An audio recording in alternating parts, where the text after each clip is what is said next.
Hi everyone and welcome back to the channel. So if you're new to fishing and you want to buy some fishing line, this video hopefully will explain all the different sort of terminology and meanings around breaking strain of fishing line.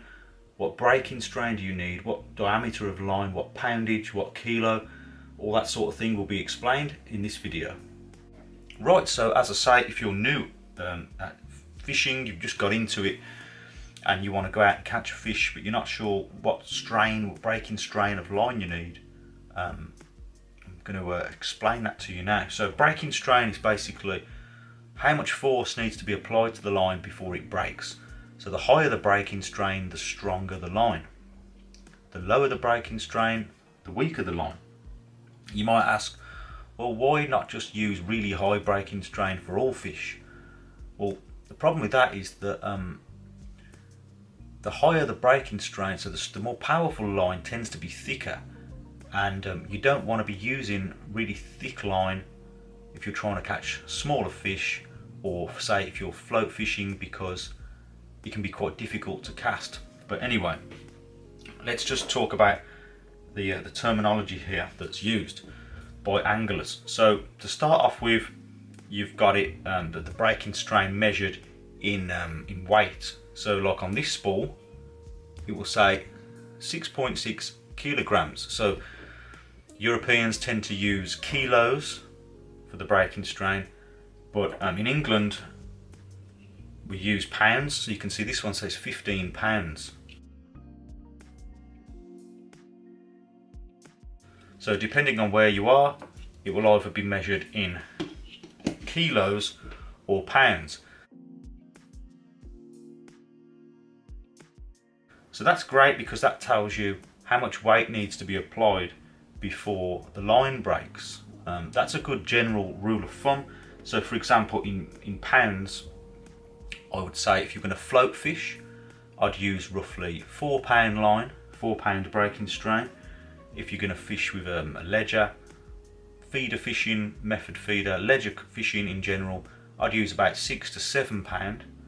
And then for carp fishing, I'd use anywhere in the region of kind of 8 to 15 pound line. So here is 15 pound line, quite powerful line, and the more powerful the line, the bigger the spool tends to be, because they take up more room on the reel as the bigger line tends to be thicker. Now moving on to diameter. So it will also give you the diameter of the line here.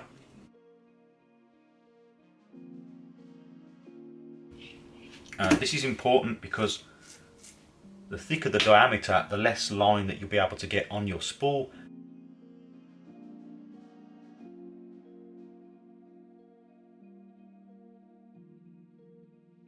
And the thicker the line will be, and that could have problems when you're trying to present your hook. Say if you're fishing, you want to fish with 4 pound line for float fishing because you want to use a very small hook. So general float fishing, that is, and the thicker the line, the more difficult that might be to tie a hook. If you're trying to tie a very small hook with very thick line, it can be difficult. But anyway, the diameter is interesting because it doesn't always reflect the breaking strain. So for example, this line here is 3.1 kilos breaking strain, and it's 0.20 millimeters. That refers to the diameter of the line. So this is 0.20, and this bigger one here, the 15 pound line, is, let me just show you in relative terms. So 3.1 kilos is 0.20 millimeters diameter. 5 kilos is 0.25 millimeters diameter.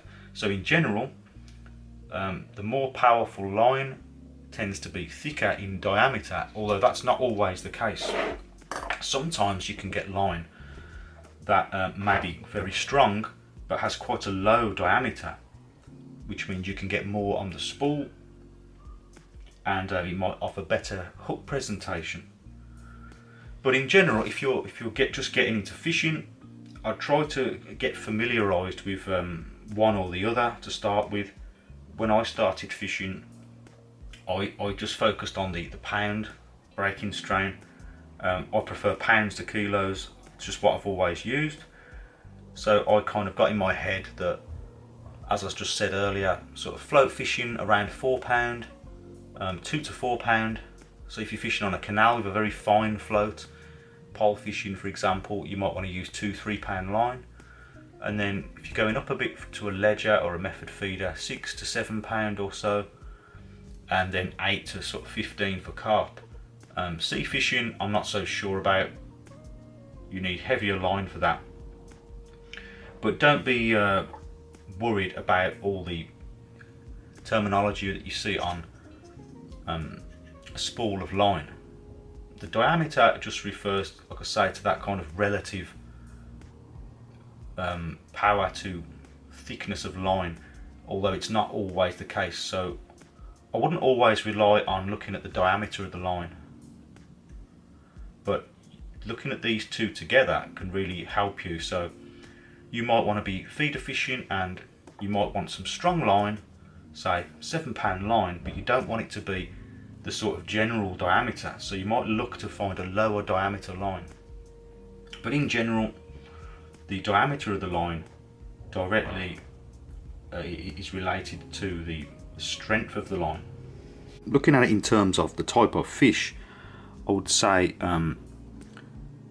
sort of very low line, you've got gudgeon, small perch, roach, rudd, bream, anywhere between sort of 2 to 5 pounds.